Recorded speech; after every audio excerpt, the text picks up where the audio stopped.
CEP 呢個計劃係一個60小時嘅社區實習體驗嘅服務啦。咁我哋主要會入一啲 NGO 入邊，然後去做一個實習生嘅工作。即係一般社區活動都係比較短期嘅，可能1-2日啊去幫下手咁樣啦。但係咧 CEP 咧係長期嘅，可以咁深入了解嗰個 NGO 點樣運作啦，更加了解到呢一個社區其實而家啲咩嘅需要啦，同埋有啲咩 issue 就發生緊咁樣咯。咁例如我都有做過一啲係物資啊，或者係大組啊，或者設計課堂啦，或者係玩攤位遊戲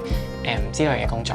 因為以往我都係一個活動嘅參加者啦，咁但係今次我就藉住呢個機會咧，我就試過真係設計一個1.5小時嘅課堂俾一啲小朋友，咁我先認識到原來我哋喺學校可能學咗好多關於小朋友嘅心理啊，或者之類心理學嘅一啲理論啊，但係呢一度咧就會你可以由佢哋使用者嘅立場去出發，然後真係去設計成個活動去俾佢哋。要整份 proposal 開始，然之後再仔細執下啲細節位，然之後到我哋自己出 poster 去宣傳我哋呢個活動，到我哋真正喺活動嗰陣時，我哋點樣去實踐我哋所有計劃好嘅嘢咧，可以俾你體驗到更多唔同事物啦，即係俾機會你去實踐你自己本身嘅 idea， 提升你嘅行動力。識到更多 BU 嘅學生啦，可以同佢哋交流啊、溝通啊。我覺得第一個最深入嘅得着就係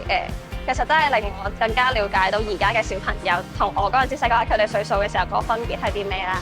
每個小朋友都有唔同嘅需要啦，我哋可以揾啲一啲方法去睇下點樣幫助到佢哋成長咁樣。有呢個 program 喺度，其實除咗可以充實我成個暑假之外啦，亦都可以令我更加明白到其實做一個 community service 係一個好有意義啦，同埋學到好多嘢嘅一件事情啦。因為本身同好多青年人啦，咁同青年可以揾多啲交流，了解下青年嘅需要啦，同埋協助社工去籌劃嗰啲活動嘅。咁個過程裏邊咧，社工都覺得同學們都好認真啦，同埋咧係好投入活動裏邊。